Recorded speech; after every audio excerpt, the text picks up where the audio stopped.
He will then turn the podium over back to U.S. Attorney Nocella, who will go over a detailed summary of both indictments. Following U.S. Attorney Nocella, it will be FBI Assistant Director in Charge Christopher Raya, R-A-I-A. He's in charge of the FBI's New York field office. He will be followed by Homeland Security Investigations Special Agent in Charge Ricky Patel. And after Ricky Patel, Police Commissioner Jessica Tisch will deliver remarks. There will be some other people standing up here at the podium who will not have speaking roles. You may recognize some of them. It'll be Chief of Detectives Joe Kenny will be up here, but he will not make remarks. Homeland Security Investigations Special Agent in Charge Mike McCarthy from Newark will be standing up here also. And the Executive Director of the Waterfront Commission, Phoebe Sorial, will also be up here but not make remarks. The U.S. Attorney is going to introduce them in his welcoming remarks. We will take some questions after all of the speakers have finished speaking. We're not going to take any off-topic questions. We're just taking questions on the two indictments here today. The indictments are unsealed right now, so we have copies of the, well, it looks like most of them are gone now, but there were copies of the indictments and the detention letter on that table. And I'm going to email them out to everyone on our media list as well. You will see that in the detention letter, which is the organized crime case, the rigged poker game case, there are pictures in that filing. You're free to use the pictures that are in the filing, or if you want JPEG copies of the pictures, we've put them in a Dropbox. So if you want the JPEG versions of those pictures, send me an email, and I'll send you an invitation to the Dropbox, so you'll have access. You can then download those pictures, okay? And as to probably two of the defendants here that are getting the most media interest, Chauncey Billups and Terry Rozier, they're going to appear in federal courts in the districts where they were arrested. Terry Rozier will be appearing in federal court in Orlando, Florida, sometime this afternoon. I can't tell you precisely, but sometime around 1 or 2 o'clock. Chauncey Billups in federal court in Portland. I don't know approximately what time that would be.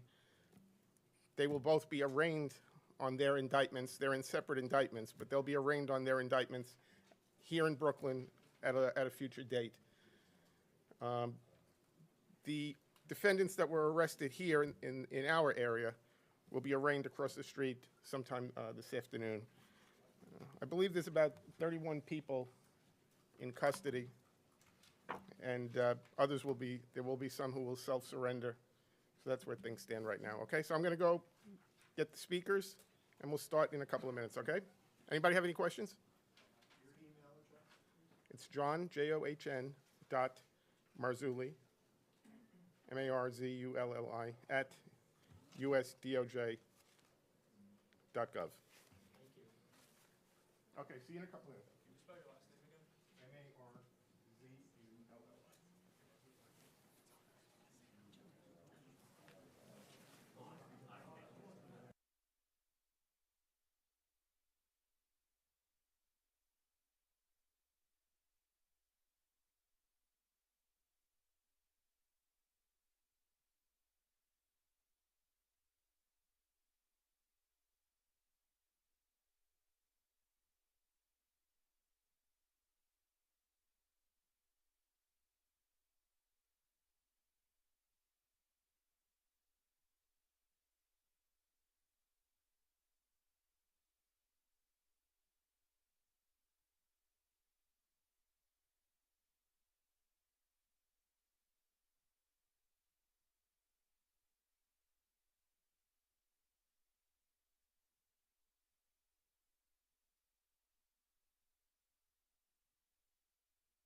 Good morning, everybody. My name is Joseph Nocella. I am the United States Attorney for the Eastern District of New York. I'd like to welcome you here today. In addition, we have with us today FBI Director Kash Patel, FBI Assistant Director in Charge Christopher Rea of the New York Field Office, Special Agent in Charge of the New York Field Office Leslie Bakshi's, New York Special Agent in Charge of Homeland Security Ricky Patel, Newark Special Agent in Charge of Homeland Security Michael McCarty, Police Commissioner Jessica Tisch, Chief of Detectives Joseph Kenny, and the Executive Director of the Waterfront Commission, Phoebe Sorrell. I'm now going to turn the podium over to FBI Director Kash Patel. Good morning. Today we are here in New York to announce a historic arrest across a wide-sweeping criminal enterprise that envelops both the NBA and La Cosa Nostra. The men and women up here standing with me represent a small portion of the leadership team that brought profound justice in an era that needed it more than any. I'll just highlight some of the details in the case and the FBI work, and then you'll hear from the others. But as you now know, individuals such as Chauncey Billups, Damon Jones, and Terry Rozier were taken into custody today, former, current NBA players and coaches. What you don't know is that this is an illegal gambling operation and sports rigging operation that spanned the course of years. The FBI led a coordinated takedown across 11 states to arrest over 30 individuals today responsible for this case, which is very much ongoing. Not only did we crack into the fraud that these perpetrators committed on the grand stage of the NBA, but we also entered and executed a system of justice against La Cosa Nostra to include the Bonanno, Gambino, Genovese, and Lucchese crime families. And you'll hear more about those details today. The charges and the arrests that were taken down across this country range from wire fraud, money laundering, extortion, robbery, illegal gambling. This FBI will leave no room for any perpetrator of crime across this country. You hear a lot about our work of defending the homeland and crushing violent crime. Well, this work is also representative of a colossal portion of the FBI's mandate to keep America safe and to keep our entertainment industry fair and secure. The men and women that are standing up here today worked tireless hours, days, months, and years. And the fraud is mind-boggling. It's not hundreds of dollars. It's not thousands of dollars. It's not tens of thousands of dollars. It's not even millions of dollars. We're talking about tens of millions of dollars in fraud and theft and robbery across a multi-year investigation. And we could not have done it without our interagency partners that are before us today. The NYPD, HSI, and teams of law enforcement officials from around the country made this day possible. It takes a team to bring this kind of justice, sweeping justice, into the halls of the United States courtrooms, where our brave United States Attorney has led this prosecution. It takes courageous prosecutors to stand before you and say, we will not allow this kind of illicit activity to happen, not only at the national sporting level, but also where it hides in La Cosa Nostra. And when these two collided together, they perpetrated a fraud that is historic in terms of not just money, but the scheme and the deceit that they utilize to steal and swindle people from money, to include crypto fraud. This is an operation that showcases to you that under President Trump's administration, there is no room for any type of criminal behavior, be it on the world's largest stage or in the back rooms of tiny parlors where card games are being played.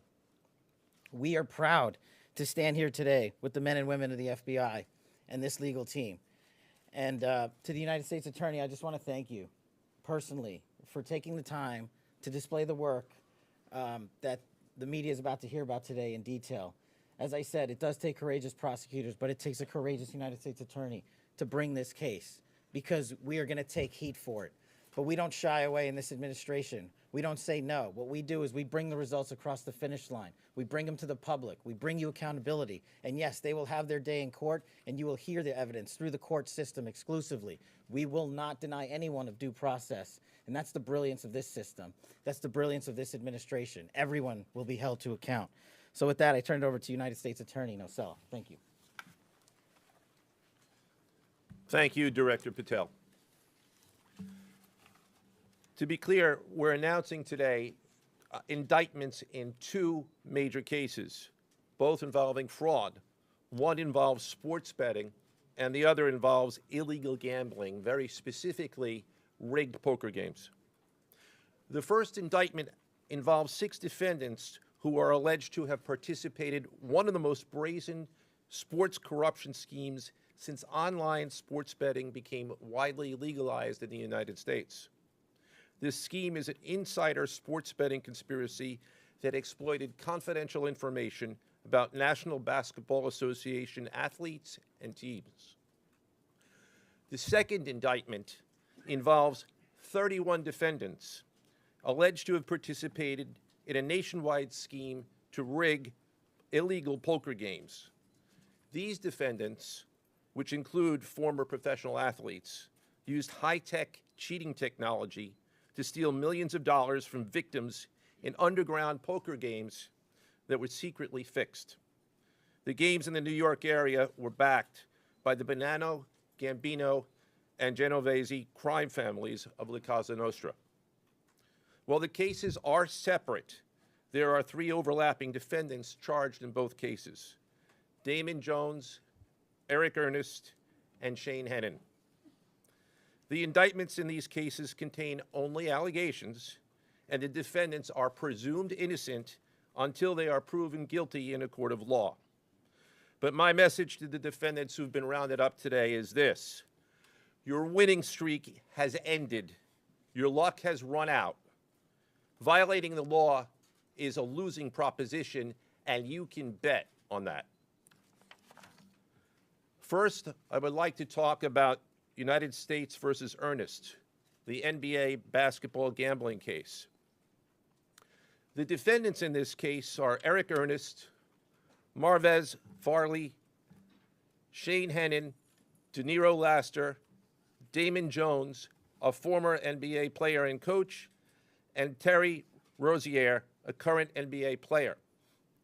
Other co-conspirators were previously charged for their roles in the scheme, including former NBA player Jontay Porter. Between December 2022 and March 2024, these defendants perpetrated a scheme to defraud by betting on inside, non-public information about NBA athletes and teams. The non-public information included when specific players would be sitting out future games, or when they would pull themselves out early for purported injuries or illnesses. They relied on corrupt individuals, including Jones and Rozier. They also misused information obtained through long-standing friendships that they had with NBA players and coaches. And in at least one instance, they got their information by threatening a current player, Porter, because of his pre-existing gambling debts. Defendants used this non-public information to place hundreds of thousands of dollars in fraudulent bets, mostly in the form of prop bets on individual player performance. The bets were placed through online sports books and also in person at casinos. The defendants relied on a network of straw bettors to place the maximum amount of bets to increase their potential profits. Most of these bets succeeded, and the intended losses were in the millions of dollars. The defendants then laundered their illegal winnings in various ways: peer-to-peer platforms, bank wires, and simple cash exchanges.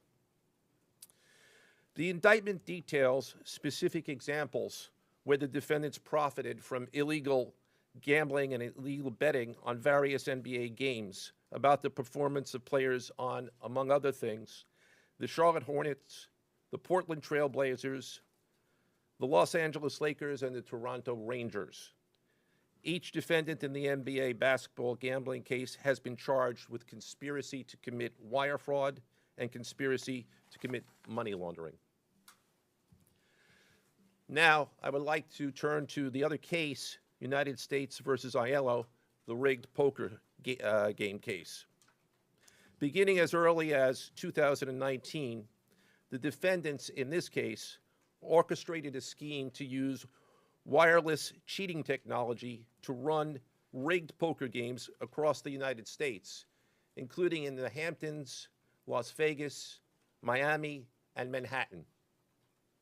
The scheme targeted victims known as, quote, fish, who were often lured to participate in these rigged games by the chance to play alongside former professional athletes who were known as, quote, face cards. The so-called face cards included the defendant Chauncey Billups, who at the time of the scheme was a former NBA player and is currently the head coach of the Portland Trail Blazers, and also Damon Jones, a former NBA player and coach. What the victims, the fish, didn't know is that everybody else at the poker game, from the dealer to the players, including the face cards, were in on the scam. Once the game was underway, the defendants fleeced the victims out of tens or hundreds of thousands of dollars per game. The defendants used a variety of very sophisticated cheating technologies, some of which were provided by other defendants in exchange for a share of the profits from the scheme. For example, they used off-the-shelf shuffling machines that had been secretly altered in order to read the cards in the deck, predict which player at the table had the best poker hand, and relay that information to an off-site operator. The off-site operator sent the information via cell phone back to a co-conspirator at the table, and that person at the table was known as the quarterback. The quarterback then signaled secretly the information he had received from to others at the table, and together they used that information in order to win their games and to cheat the victims. Defendants used other cheating technologies such as poker chip tray analyzers, which is a poker chip tray that secretly reads cards using a hidden camera, special contact lenses or eyeglasses that could read pre-marked cards, and an X-ray table that could read cards face down on the table. What you see depicted on the screen right now is an example of the X-ray table that reveals the cards. Although they are face down on the table, they can be read because of the X-ray technology. The Mafia, specifically members and associates of the Bonanno, Gambino, and Genovese organized crime families, had pre-existing control over non-rigged, illegal poker games around New York City. As a result, they also became involved in the rigged poker games, helping to organize the games and taking a cut of the proceedings, and working to enforce the collection of debts. The defendants laundered their proceeds, including through cash exchanges, the use of multiple shell companies, and through cryptocurrency transfers. As part of the scheme, some of the defendants and their co-conspirators also committed acts of violence, including the gunpoint robbery of a person in order to obtain a rigged shuffling machine, and extortions that were perpetrated against victims in order to ensure that they repaid their gambling debts. Defendants who participated in the rigged poker scheme are charged with wire fraud conspiracy. Other defendants have been charged with crimes including illegal gambling, money laundering, Hobbs Act robbery, and extortions. This case demonstrates our office's unrelenting commitment to fighting the scourge of organized crime in whatever form it takes. I'd like to conclude my remarks by thanking the incredible hard work of our law enforcement partners, including the FBI, Homeland Security, the NYPD, and the Waterfront Commission. I also want to thank the dedicated prosecutors who built these two cases and who are standing to my right. Benjamin Weintraub, David Bourbon, Caitlin Farrell, Michael Gibaldi, Irisa Chen, and Sean Sherman. They had the assistance of paralegal specialists Liam McNett, John Schneider, Marlene Bosler. Also deserving of our thanks, because of their outstanding investigative work on the NBA case are FBI Special Agents Russell Lantier, Dominic Mariani, Amy Giaroso, Shane Wilkins, and Supervisory Special Agent Luke Hardison.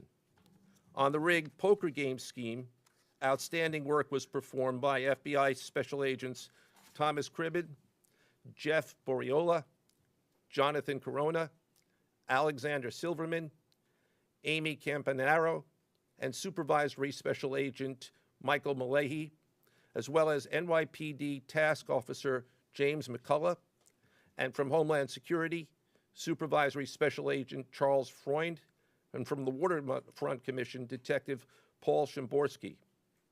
Finally, I want to note that the investigations in both cases are ongoing, and we encourage anyone with information about either scheme to please contact the FBI.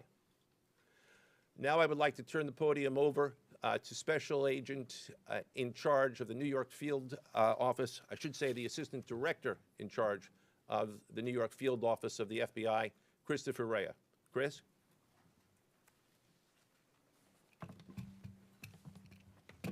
All right, thank you, Joe. As always, we appreciate the partnership here. Can't do any of this without you and your team, so thank you. Also want to publicly thank the director for coming down from D.C. The director's a very busy person, and for him to come down should tell you the importance of this historic case. I'm Christopher Rea, the Assistant Director in charge of the FBI New York Field Office. Today, as you've heard, our office conducted a massive nationwide takedown from 2 indictments of 34 defendants for their alleged involvement in 2 separate illegal poker and sports betting schemes where, as you heard, the odds were rigged in their favor.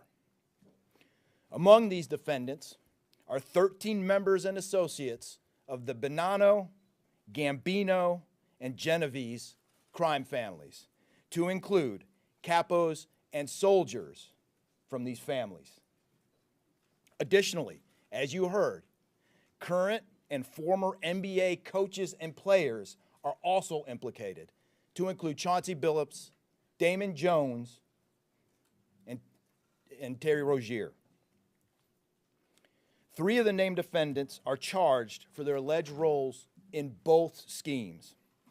This alleged illegal gambling operation hustled unwitting victims out of tens of millions of dollars and created a financial pipeline for La Cosa Nostra to help fund and facilitate their organized criminal activity. Victims were attracted to play alongside well-known professional athletes and coaches like Chauncey Billups, only to be unknowingly deceived through rigged shuffling machines, fixing the odds in their favor, as alleged and as you just heard from the U.S. Attorney's Office. This alleged scheme wreaked havoc across the nation, exploiting the notoriety of some and the wallets of many to fund the Italian crime families here in New York. Let me be clear about this fact.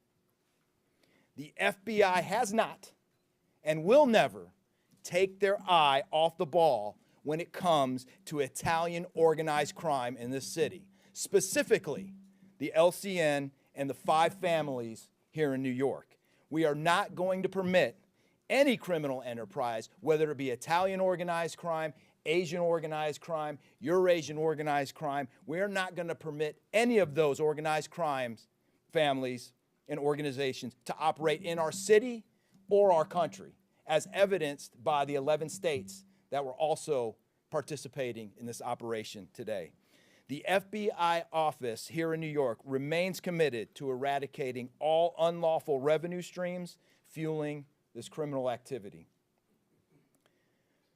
As with most cases we've worked, this is only the tip of the iceberg for the FBI and the U.S. Attorney's Office. Our LCN squad agents and analysts are continuing to work day and night with the Eastern District of New York to ensure members and associates of the 5 families cannot continue to wreak havoc in our communities. Today would not have been possible without the tireless efforts and dedication of the FBI New York Eurasian Organized Crime Task Force, which, as you heard, was led by Supervisory Special Agent Luke Hardison, and the Italian Organized Task Force, which was led by Supervisory Special Agent Mike Malahi. And coincidentally, Supervisory Special Agent Malahi is going out on a positive as he is retiring at the end of this month for 30 years of dedicated service to the FBI, and that deserves a hand. He's what we call a legend here at FBI New York. Additionally, obviously, we cannot do this alone without our partners. I want to extend my appreciation to Homeland Security Investigations Special Agent in Charge, Ricky Patel. Of course, we do nothing in this city without the NYPD. New York City Police Department Commissioner Jesse Tisch, thank you, ma'am, for all your work and all your resources that you dedicated to this. And New York Waterfront Commissioner Phoebe Soriel for their agency's assistance and support throughout this lengthy and complex investigation. Our collective efforts ensured these subjects will face accountability, like the director said, for their alleged wrongdoings. Thank you, and I'll now turn it over to Special Agent in Charge of HSI, Ricky Patel.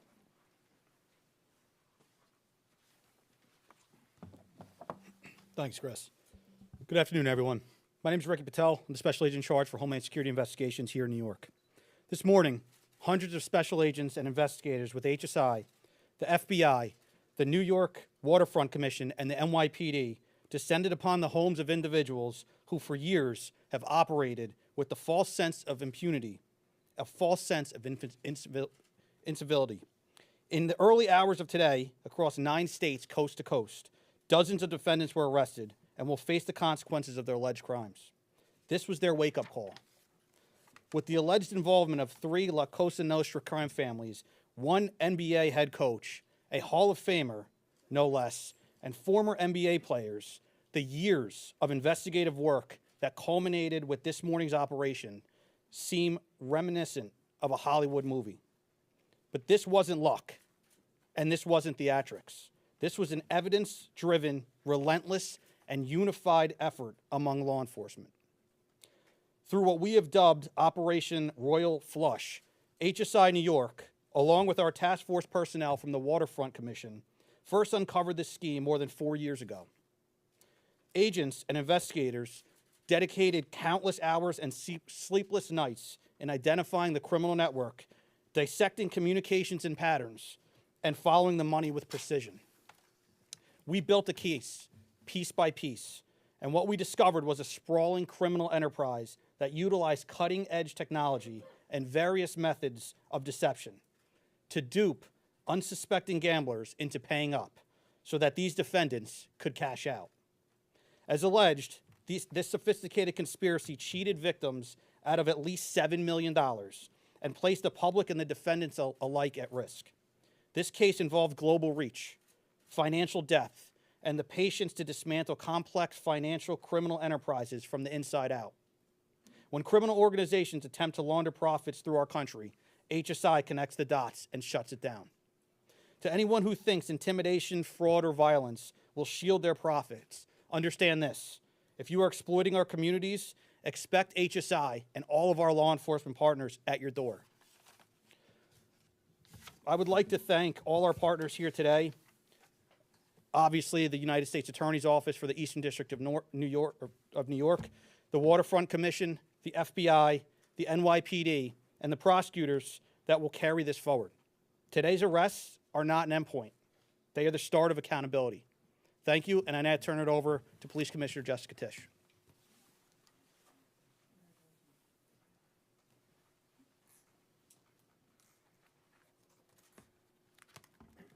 Good morning. Thank you to Director Patel, Assistant Director Rea, and U.S. Attorney Nocella. What we're announcing today is not just another takedown. It's the result of more than 2 years of coordinated investigative work by the NYPD's Joint Organized Crime Task Force and the FBI. 2 cases that exposed criminal networks led by 34 individuals who believed the rules did not apply to them. They hid behind layers of complexity, behind money, and behind influence, believing those things would shield them from accountability. The first case, Operation Nothing But Bet, exposed a gambling ring built around professional basketball, where players and associates allegedly used inside information to manipulate prop bets on major sports betting platforms. They placed wagers on unders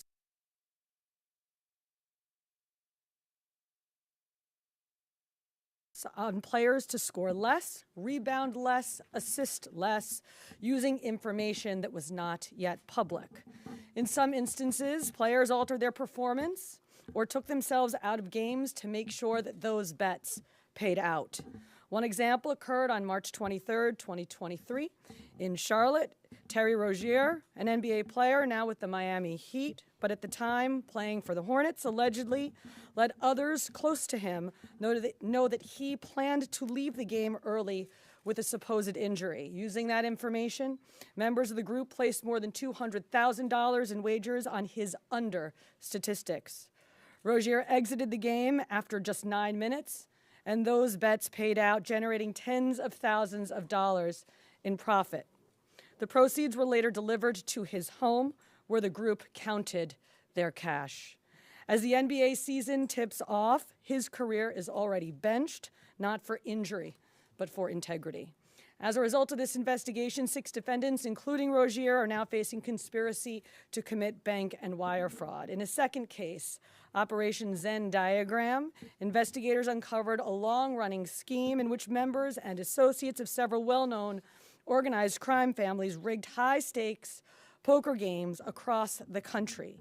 These operatives included capos and multiple soldiers from the Bonanno, Gambino, Lucchese, and Genovese crime families, bringing 4 of the 5 families together in a single indictment is extraordinarily rare.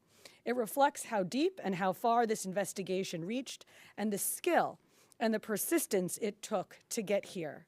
That work uncovered a deliberate, technologically sophisticated operation designed to carry out their crimes. They used custom shuffling machines that could read the order of cards, barcoded decks, and hidden cameras built into tables and light fixtures. The organizers also enlisted well-known public figures, former and current NBA players and coaches, including Chauncey Billups, the head coach of the Portland Trail Blazers, an NBA champion, and a Hall of Famer, to make the games appear legitimate.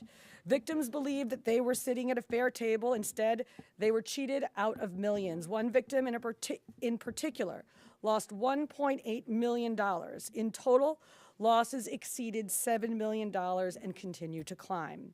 And when people refused to pay, these defendants did what organized crime has always done. They used threats, they used intimidation, and they used violence. It's the same pattern that we have seen for decades: traditional mob enforcement methods combined with new technology to expand the reach of their operations. Now, with the unsealing of today's indictment, 34 individuals are facing charges, including robbery, extortion, money laundering, wire fraud, bank fraud, and illegal gambling. I want to commend the outstanding work of our detectives from the Joint Organized Crime Task Force and their dedication to these cases, especially Captain Ruben Pagan, Sergeant Chris McGuire, Detective Alexander Creamer, Detective James McCullough, and of course, our Chief of Detectives, Chief Kenny. As part of these investigations, our members recovered and reviewed thousands of hours of video, conducted extensive surveillance on illegal gambling locations across the city, and executed more than 24 search warrants on electronic records that revealed the true extent of this conspiracy. Once again, the work of our detectives, together with the FBI and the U.S. Attorney's Office, closed those gaps before they could widen further. The NYPD is proud to stand with each of you today, as these cases represent the kind of partnership that defines modern law enforcement agencies, sharing intelligence, coordinating resources, and moving as one team. Thank you.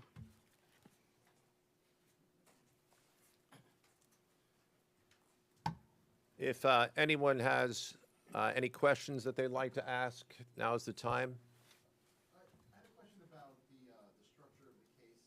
Is it the investigation into one case, did that lead into the discovery of the other? If you could talk more about the link between the two.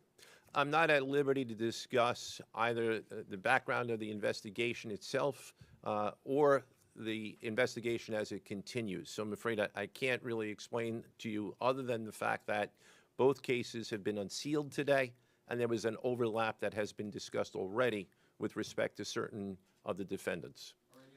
Yes. Chauncey Billups claimed that he had a gambling addiction. Did Rozier or Billups or Damon Jones claim the same thing at all? With respect to any allegations or defenses that have been made by any of the defendants, they will have their opportunity to present them in court. We're not here to air those at this time or to discuss them. Yes. You said the investigation is still ongoing. There seems to be several players referenced in the indictments, some that may have potentially passed on information. Is there the possibility of future arrests of NBA players in connection to the sports gambling operation specifically? As I said, I can't discuss ongoing investigations. The investigation is ongoing, which by definition means that there will be further evidence uncovered at a minimum, and there's always that possibility. But I can't comment any further with respect to that. Yes. Thank you. Director Patel, you had said in your comments, we're going to take heat for this case. Why do you say that, and what efforts might you take to counter that? It's not popular to go after some of the defendants that we went after today, but justice is served blindly. And how do we countermand that? Simple.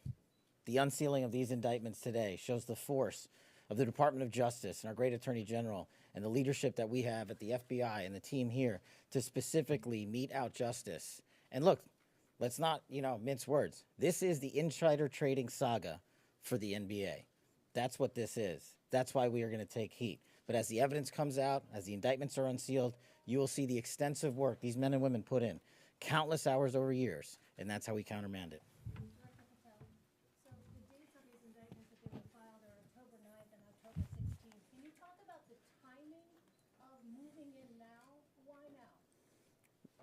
We will not publicly discuss the timing of when we do takedowns. I will only say that we do takedowns in a coordinated fashion with our law enforcement partners and the U.S. Attorney at the appropriate time to make sure that we ensure the integrity of the investigation, as the United States Attorney said, an investigation that is very much ongoing. Director Patel, you said insider trading for the NBA. What are the implications of this case for other sports leagues and for the legal gambling industry in general? Simple. If you're participating in the legal gambling industry, you got nothing to worry about. If you're participating in illegal conduct, you got everything to worry about, and this case shows it. Did the illegal conduct cross with the legal sports betting platforms in any capacity? And if so, is that the search warrants that the police commissioner just referenced? I'm not sure I quite understand your question. You're asking if the illegal conduct. If it crossed with like the sports betting industry or the online sports betting? The sports books themselves are victims in this case. They themselves did not, as far as our investigation has concluded, they did not perpetrate anything unlawful. Are you able to say which sports books or online outlets they use to make these bets? I'm not going to respond to that at this time, but that information will be made public. Yes. Can you identify the access point where these co-conspirators were able to recruit these, famous people to partake in the schemes? When you say the access point, They were able to recruit them? I'm not sure which case you're referring to. Both. Well, Rozier, how he was recruited, Damon Jones in the NBA scandal, and then Billups for the poker game. we're not at liberty to say that at this time. That will be revealed in due course. Yes. He was being. What is your question, sir? Hey, thanks for being here. You just said that the sports books themselves are the victims, at least in the indictment involving Terry Rozier and others. They're among the victims. Okay, but those companies make, as we all know, they make a crazy amount of money off of a lot of everyday Americans make bets and mostly lose them. Are you concerned with a jury potentially not being sympathetic in a case where the victims, as you say, are these multi-million or billion-dollar gambling companies? Let me repeat that all of the defendants themselves are presumed innocent. We believe that at a trial, when they have the opportunity to present their defenses if they chose, because they're not required to. We will come forward with the evidence to demonstrate their guilt. Yes? There's been, I'm sorry. Did the NBA cooperate with this investigation at all? The answer to your question is yes, the NBA has cooperated with the investigation. Yes, sir. There's been a reason to believe there's an associated college basketball element to this. Can you confirm that, or is there another investigation or part of this investigation that will affect college basketball? The investigations that we announced today did not involve college basketball. Last question, last question. Yes. There was an emphasis on the Italian crime presence, organized crime in New York. Can you give us a sense of the strength and status of Italian organized crime in New York right now? No, I'm sorry. That would be a question that goes beyond what we're here to discuss today, which is these two indictments. Thank you. Everybody.